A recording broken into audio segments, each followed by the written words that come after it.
Good morning, Turks and Caicos. Welcome to First Edition. We're going to apologize for being late. Hey, Shivago. Good morning, good morning. Firstly, I want to apologize. It's my fault that we were late this morning. You can't just wake up looking this good. Isn't it always? Anyway, we don't have much time, so we'd like to welcome a very special guest. We know that our Royal Turks and Caicos Islands Police Force officers are constantly called off to various events and duties and that sort of thing. But we're happy that Inspector Ensa Wilson has joined us this morning. Inspect, morning. Welcome to First Edition. Thank you. So tell us a bit about the unit that you head in the police force. Is it called Public Safety, is it? Okay, I am attached to the Safeguarding and Public Protection Unit of the Royal Turks and Caicos Islands Police Force, where we focus on responding to child abuse and crimes against vulnerable persons, which is domestic violence, sexual abuse, rape, and we're responsible for all islands in Turks and Caicos. Shivago was just telling me that years ago a girl beat him up, but I figured he deserved it. See, this is the stigma that we currently struggle with about domestic violence and abuse, that it could only occur male to female. But you know, we had a whole discussion backstage before about how there's so many of us men out here who struggle in these kind of environments. Yes, there's no safe place where we can share. So please, Inspector Wilson. You know, it's unfortunately, you know, men don't like to report, and it's because of, you know, their ego. Man is seen as, you know, the macho, strong one, the head of the home, you know. So it's very, very rare, like 1% to almost 0 that they would report. Sometimes the situation would have to be extreme, you know, for them to come in and try to get some help, you know. So, but how do you become aware of a child being abused? Is it a neighbor that calls? Is it the parent? Is it the child, him or herself? How do you become aware of situations? Reports are normally made through our educational system. In addition, you have anonymous reporting, and you also have where persons can contact and make these reports via email. You know, because, you know, some persons in society still have a standoff approach where they don't want to get involved. They're afraid of being targeted. They don't want the parent to know that they reported the matter. So now, gratefully, we have different avenues where persons can report. We also have something called mandatory reporting. Educators, police officers, anyone that works directly with children. Once something is observed, once you have a suspicion, the law says you are mandated to report.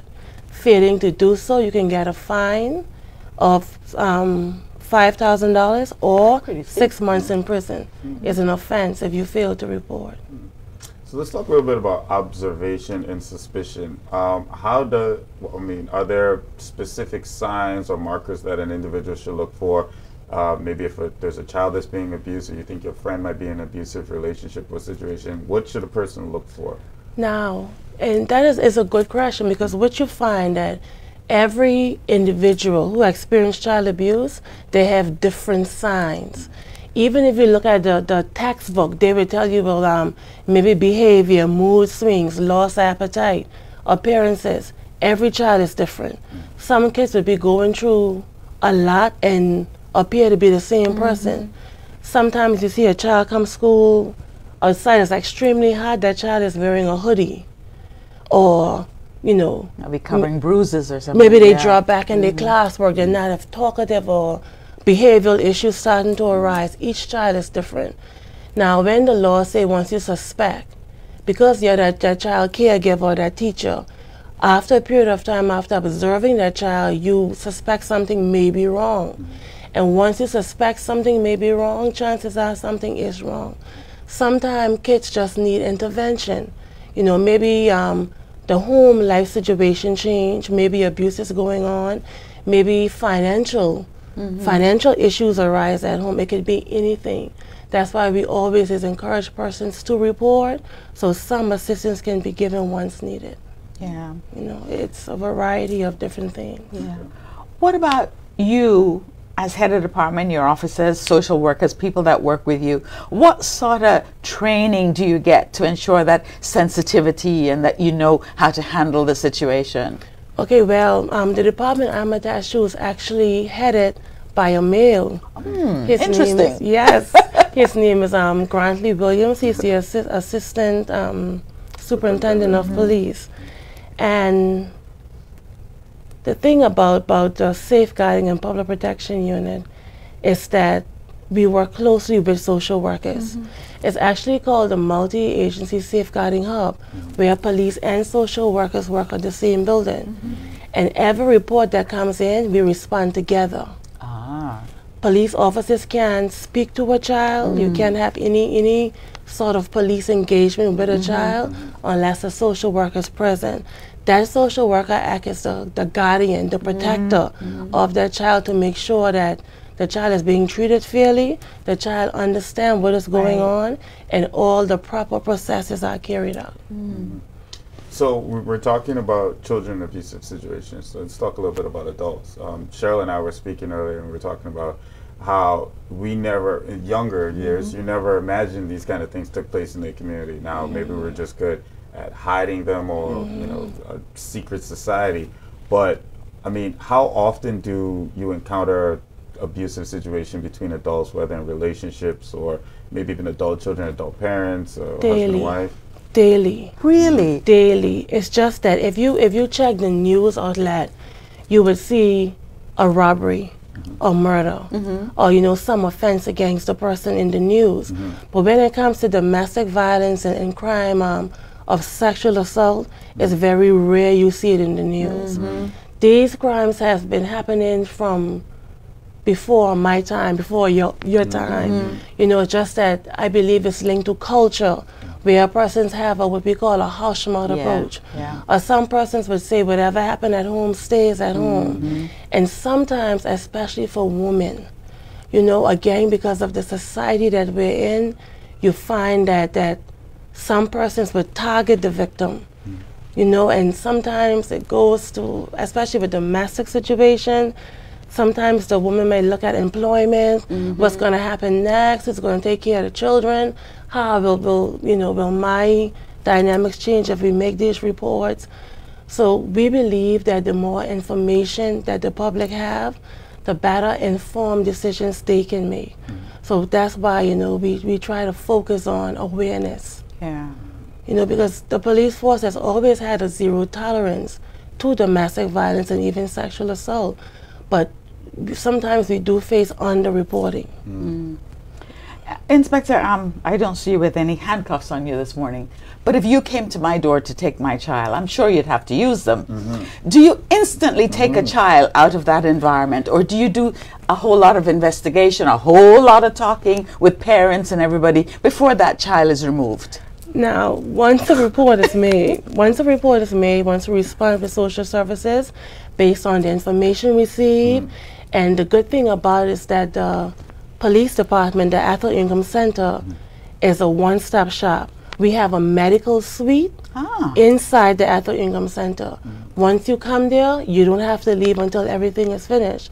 Now, once that social worker does her or his assessment, and you realize that child is in danger, that child is removed immediately and placed in the custody and care of social services. The police officers don't have any authority to remove a child. If we respond to report and there's immediate danger, then we can act. We are expected to act. But after I act, there's something that I have to do in terms of informing my commissioner of police in writing and getting social services involved immediately. That's why every time we respond together.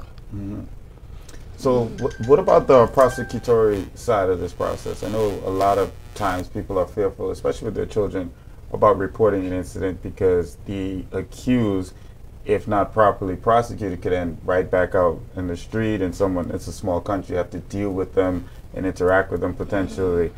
How are we able to ensure that we gather the necessary evidence, make sure that the people that are committing these crimes towards vulnerable individuals actually end up in prison, and you know, we don't expose these victims to too much in the process? Well, now we have come a very long way in dealing with these type of offenses. The Director of Public Prosecution, which is the DPP office, and we are very grateful for laws that was enacted in 2020. Once a report of child abuse is made, investigation is a joint effort where you have the police department, social services, education, the Department of Behavioral and which was previously mental health, have recently changed their name. All of these agencies is involved.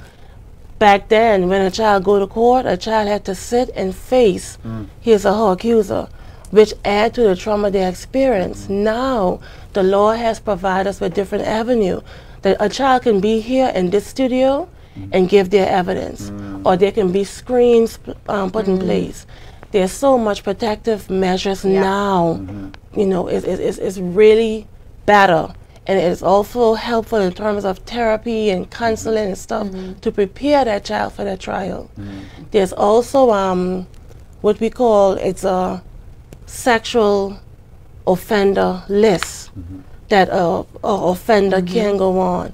But you know, there's a legal process behind it where an application would have to be made before the court for the offender to enter on that list.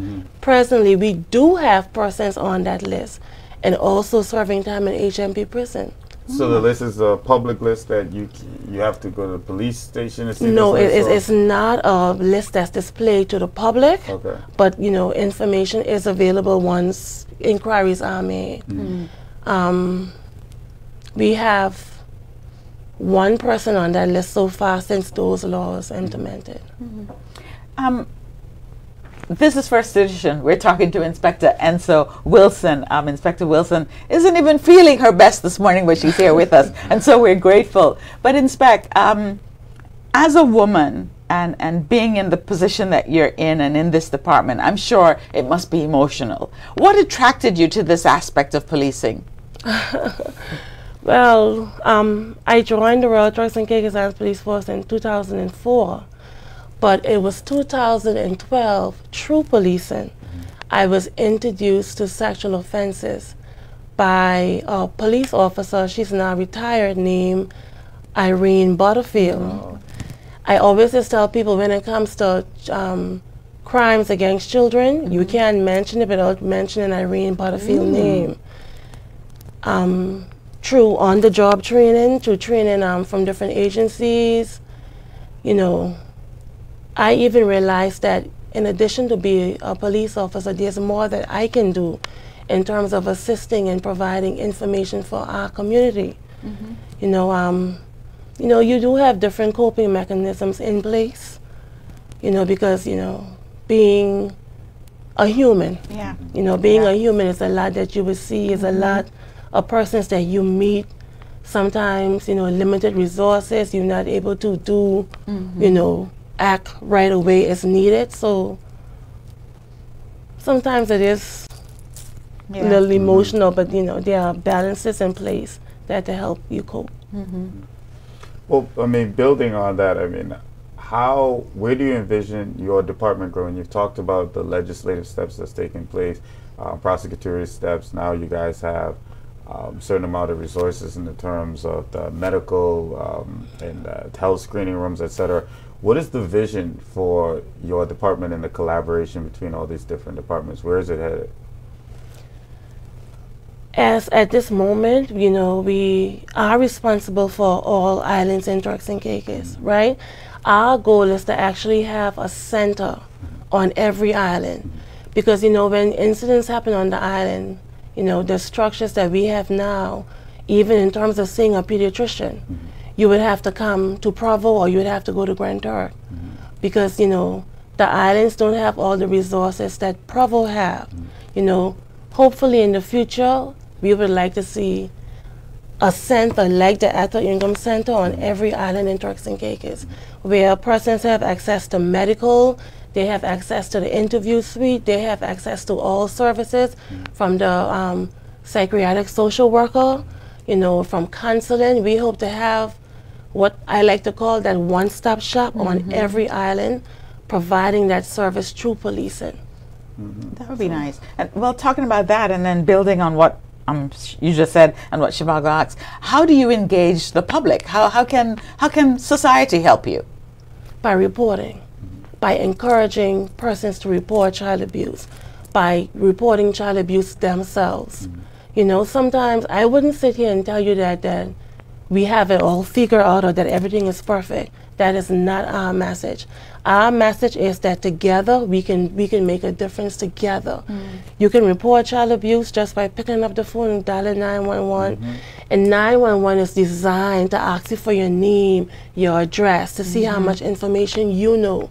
Because the reality is, everyone that's accused of a crime has the right to question their accuser. And they can do that through their attorney. So 911 have to ask you for this information. If you made a report to the police department as an investigating officer, I will approach you and ask you for your witness statement. Would you like to give me a statement that can assist me in my investigation? I can't force you, I can't induce you, but the law says I have to make that effort. Right. You see, now a lot of persons would say, well, every time I give the police information, they want a statement. Because of investigation obligations and standard, I have to ask. You see, so, you know, it's a lot of things that we want the public to know. Again, that's why we try to share information to get them more aware and to get the public on board. Because with awareness, you're looking at report decrease. You're looking at children know that you shouldn't touch me. You shouldn't make me feel uncomfortable. And it's okay for me to say, no, this is my body, and I can tell an adult. And you can get all of that through community support, through, you know, the community supporting agencies such as social services or any agency that's mandated or keeping in line with protecting children. So we talk about the kind of the local community and the affluent community. It's no secret we have a huge illegal migrant population here in Turks. And, you know, we know in poor communities and communities where, I mean, there's the human trafficking or persons being illegally trafficked, these kind of incidents take place. The females, the children are very vulnerable in these situations because of their lack of status. They may not be comfortable talking to police or anyone for that matter. How do you guys handle these kind of situations? And you know, sometimes status issue, parents being afraid to come forward. They feel like if they make a report to the police that they would be turned over to immigration. We experienced that a lot. But that can't happen. Once you make a report to the police department, I cannot contact immigration and inform immigration that Mary Jo is illegal, doesn't have a status, and they make a report. What I can do once we find out that there may or may not be a status issue, and because it's a multi-agency approach, different agencies have different roles. My role as a police officer is to investigate, to gather evidence, to work along with the director of public prosecution. Social service role is to protect the child. So whatever assistance that family may need, social services will be responsible to assist them. So parents do worry a lot about that. And sometimes even issues like that also leads to children, you know, being vulnerable for abuse situations. Because sometimes when people find out, they do take advantage of them. That's where the predators are more likely to hunt. Yeah. So it's I want to real. go back to your wish list, Inspec. You said to Shivago that you wish you could have a multi-purpose complex on every island. So if corporate TCI is listening now and is willing to donate a building, can they? And what's the process? I always tell people, make inquiries, you know, with the government heads that's responsible. Make donations to social services. Make donations to social services. Those donations can be food items, clothing, anything that can help a child, even adults. You know, social services, client list, you find it grows monthly. You know, you have, because I work closely with them, you have people on the waiting list to be approved for different services, and the reality is the resources do run out. You know, resources run out and people do need assistance. So once you make those donations, social services can do more, you know, through the government that's doing what they're doing now. Yeah. They can do more. Donate to social services. You could just walk in and drop those food items or drop off their clothing. Or the check. Or the check. Yeah, big money. Yeah, we come Just back to donate, that check question later. But I wanted to ask a question follow up. So, and CF mentioned earlier about the difficulty that you would face coming to potentially take a child away from a parent for whatever reason. And I was thinking about, what about the other side, even in terms of failure to report? Do you guys ever encounter like vigilante justice? Because I'm sitting there thinking, it'd be difficult for you to take my child with an unsubstantiated report. But if I hear a report, or if there's any kind of suspicion or confirmation that my child could have been in danger, or, you know, even in some cases a family member might be in an abusive relationship, I'm only calling the police after we done. Don't say that. Well, Yes. Well, you see, Talk about how to really take out handcuffs. you know, how often do you encounter this? again, it goes again. You know, I always say, regardless of who you are, the job that you do, there's the human side. Yes. And when someone we love is hurt, that's a total different feelings. When you go to a home, and even now, the system that's in place with mandatory reporting, when we get these reports, whether it's from the education department, sometimes parents come in, they're very aggressive. Yeah. This is my child. I had this imagine. child. You can't take my child. You can't do this. But the law doesn't say that. Once that child is in danger, the law tells me I have to act. And there's a process that you go through. You know, welfare has its careful process that they go through. You know, there will be monitoring. There will be visitation, where persons are observed. There's foster care, the foster care program that they will be placed in. You know, these person goes to strict process before they are picked. Then there's another process where they have to go before the court. If that child is removed, they would have to go before the court to get an order as soon as possible. It's a process. They just wouldn't go and just act. It's a process where the court system is involved, the foster care program is involved, monitoring is involved, and the parents would have to work along with social services. The court would advise the parents that it's in their best interest to work along with social services, because the goal is just to put systems in place to assist. There's a point in the investigation, depending on how the investigation turned out, the child will be placed back in the home, but that's only after assessment to make sure that danger is no longer present, to make sure the child is safe. I was just going to ask that. It is a very When do you careful, put the child back, if very you do? careful process. Yeah.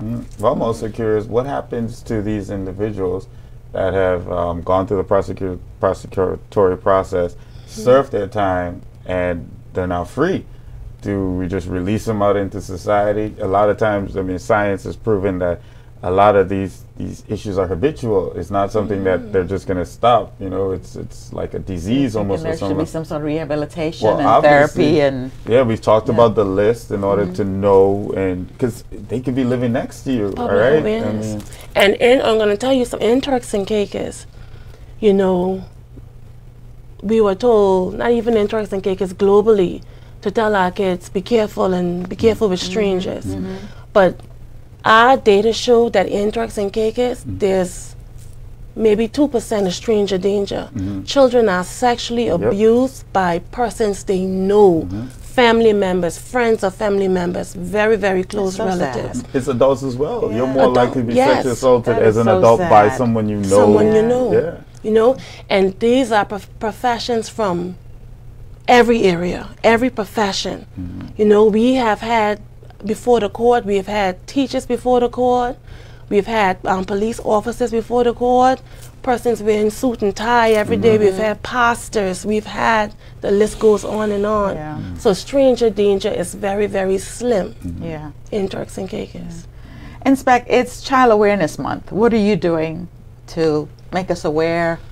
Any activities? Yes, the Royal Turks and Caicos Islands Police Force, in partnership with Social Development, we have started where we have visited a lot of our friends and our, not picking on any specific community, but we have started off with the Haitian community, where we did awareness meetings at the churches. There are school visits. Well, tomorrow is another exciting day planned. We're going to release our social service mascot tomorrow at the Long Bay Primary School. The police force, we have a barbecue plan on the 26th. We also working towards a town hall meeting where persons could come in and, you know, ask questions, share concerns about child abuse. They can be updated as to what's going on, and even private initiative. You know, like I said, I was introduced to this work from 2012, and I have what I call a nonprofit that was created in 2016. Now, I'm not a popular person. I don't have all of the nice gadgets and all of the nice things you find that other nonprofit organizations have. You know, I'm like almost a one-person band. It's very hard sometimes to find people to come out and help you. You know, people who don't expect to get a payment. And how do you really raise money from child abuse? How do you how do you sell? It's called Abuse Awareness Turks and Caicos. I'm on Facebook. It's a Facebook page. It's been in existence from 2016. And for the entire month of April, I would share information every day. I did an information booth at IGA. I would try to get people involved and, you know, just try to do more. Because again, the more information persons have, the more they know how to help themselves or even how to help somebody else, you know? So sharing is very important. Without having the Integrity Commission come after you, how can we help the nonprofit? Okay, I have made several inquiries with registering my page, right? But the stuff I need to register with, I need, first of all, I need a bank account. I need to show how I can maintain the bank account. And how, again, how do I get profit off child abuse? I need 2 persons to sign on the bank account. The form actually asks for a lot of things that I don't have. I really don't have. So what I do, I don't ask persons for cash. I would ask persons to donate a gift item or maybe a $10 minute voucher or something that I can give to a child who take part, or something that somebody could win from answering a question or doing a self-recording. And I would go to my Facebook page and I would share it. So, you know, clarity. Whoever give the small donation, they would say, well, okay, I give that donation and Keisha just win it. So everything is done from the Facebook page. So I still have a lot of work to do around getting finalized as a nonprofit, and I'm still looking for persons who are willing to come and help because it's really hard, but one day hopefully I'll get there. So Turks and Caicos, this is an Inspector Wilson we're going to help. This is Citizen Ensa Wilson that needs help, and we're going to step up and make sure that everybody comes forward, including ourselves. Absolutely. All of our viewers, anyone from First Caribbean, RBC, or Scotiabank. The Hotel and Tourism Association. We expect to hear Inspector Wilson say you guys have contacted her after this program. She has more than enough. And how to assist, right? They were showing up for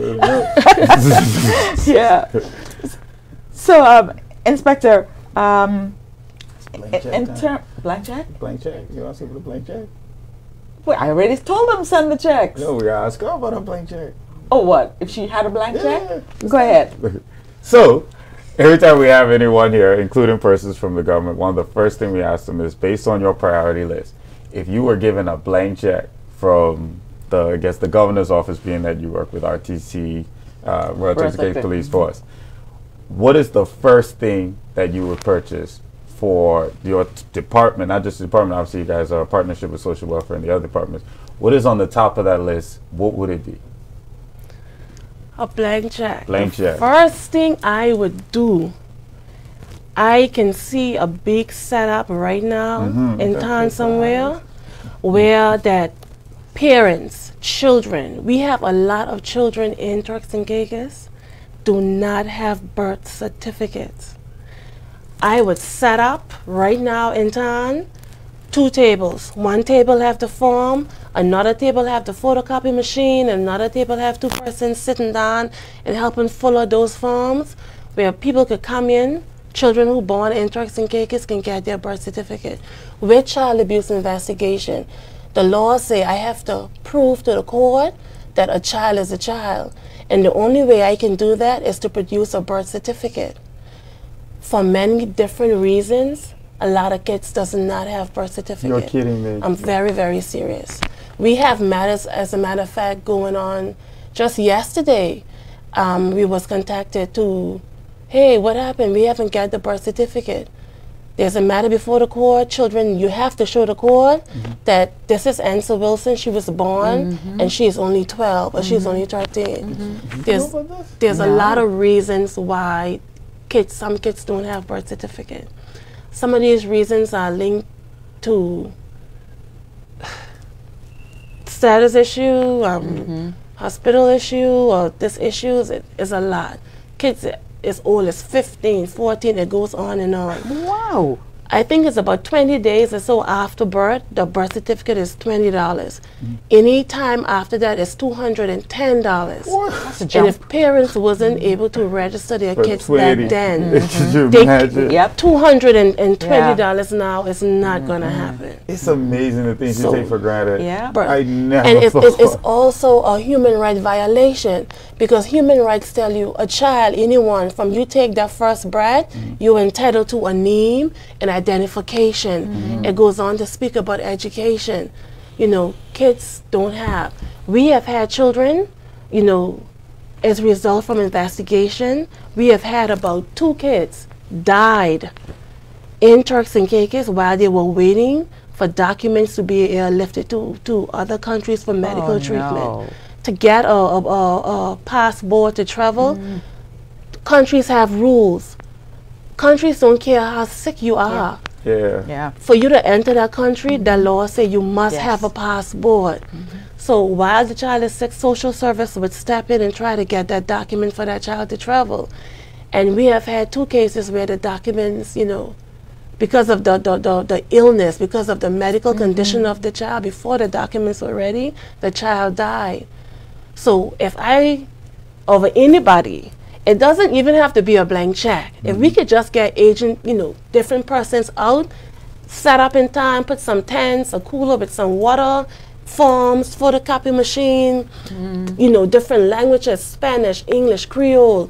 Come apply for your child birth certificate. Let's get the birth certificate. That's a great initiative. That would be huge. That's First of all, a I great- didn't even know it was an issue. No, but that's a great initiative. Some is- countries have bedside registration. We don't have that in Turks and Caicos. You know, Most places you don't leave the hospital without, Yeah. sometime with a passport. Yep. Even. Yep. It's insane. now the reality is sometimes it's a lot of turnaround, and every time you meet people, they would say, "Well, I went to Registrar, the immigration customer service area to Right. apply," and they tell me, "Well, you know, rules are rules, and country have rules that must be followed." You would have to make sure you have everything that's required for you to get the birth certificate. You know, so it even goes back to holding up investigations, because if you don't have the birth certificate, the court can see that person look like a child, but what the court is going to how accept, do you what the verify rule it? of evidence accepts, is a birth certificate. So, Inspector, is anyone penalized for the lack of this birth certificate? There's no one penalized, but there's also another thing called neglect. As a parent, it's your responsibility to make sure that your child have all of these things. But the reality is, parents do meet challenges, and we're not in a perfect world. So, all of these challenges. Yeah. Now, out of all this, I mean, I'm sad this morning, but I see so much where corporate TCI and just mere citizens like ourselves can assist you, and so we're going to make sure that we push that drive. But without divulging too much, are there any success stories that you could tell us about? Anything that us really someone brought a smile to your face that, hey, I completed this amicably, child is safe, adult is safe. What are your success stories? You know, I believe as a department, I believe, you know, multi-agencies. Like I said earlier, we wouldn't give anybody the impression that we are perfect.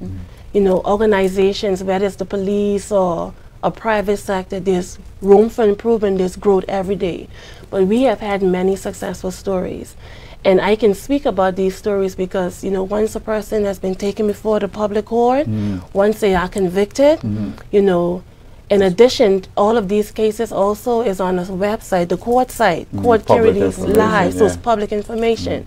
We have had investigations where, a recent one where you've had pastors, you know, and the church too. The church also plays a major role in protecting children because, you know, the Caribbean is a religious community. You know, we've had pastors that were prosecuted for sexual assault against children. We have had children, back then we didn't have the laws where they could have used a screen or they could have given evidence from a different location. Those kids had to go in court and look those persons in the eye and tell their story before family members, before a judge, before jurors. That took some bravery. You know, and our thing is, once a child can get up on that stand and tell their story and tell them what happened, the facts hasn't changed. That's a success story. Once that child received the medical for being exposed, and we have had children who had injuries to their private areas. You know, that child received counseling, that child doing better, that child able to, you know, to pick up his or her little life. To me, that's a successful story. Once a person come into the police department and they get some help, even if it's not, even if the police can't, well, just take you without doing investigation. Investigation have to be carried out. The fact that you walk into that center and you make a report and I take a report, that's a success story. Why? Because you have, because of different agency, you now have accountability. If you feel like the police didn't do what they're supposed to do, you can check social services. You can. We have even had persons who make complaints to Human Rights Department. To me, they're success stories. We have had conviction. We have persons at HM prison in Grand Turk now serving sentences for sexual assault against children. That's success stories. We have had persons who have completed their sentences and come into the public. Why am I looking at that as a success story? Because the fact that they serve the sentence, even though it's not a list that's public to the public knows John Brown or Peter Tosh served sentences, and I would have this different. So I look at success different ways. You know, the fact that I'm able to come here today and talk about child abuse, that's a success story, because like I say, you don't see it in the news, like you would see a robbery or murder, you know, but it happens every day in Turks and Caicos. It's real. We have all of these offenses. We have persons being prosecuted. We have persons on bail. We have parents violating children, aunties, uncle, the neighbors. It's alive, it's present. So awareness like this, that's a success story, because you don't see this every day. We're out of time, and because the Appropriations Committee is coming on after us. But Inspector Wilson, we are so very grateful that you came. We have learned a lot. You've shed a lot of light. We're going to do our part to ensure that everybody knows and that the assistance is given. You have an open invitation to return and tell us more along with social services. So thank you very much. We want to say thanks for service. Was it Superintendent Butterfield when she left? Yeah, she was ASP. So we want to say special thanks to ASP Irene Butterfield for her service to country and fellow man. And thank you for the job that you're doing every day and making sure that our children are protected and our adults aren't experiencing any sort of violence against them. And so we wish you all the very best as you continue each day. Absolutely. I mean, you know, Superintendent Butterfield was always the face of this effort. And it's good to know that you picked up the mantle and carrying on the work. So we're incredibly proud of you. Thank you for coming back, and we hope to have you back soon. This has been First Edition. We've been talking to Inspector Ensa Wilson. I'm Cheryl Ann Forman. And I'm Shivago Jolly. Thank you.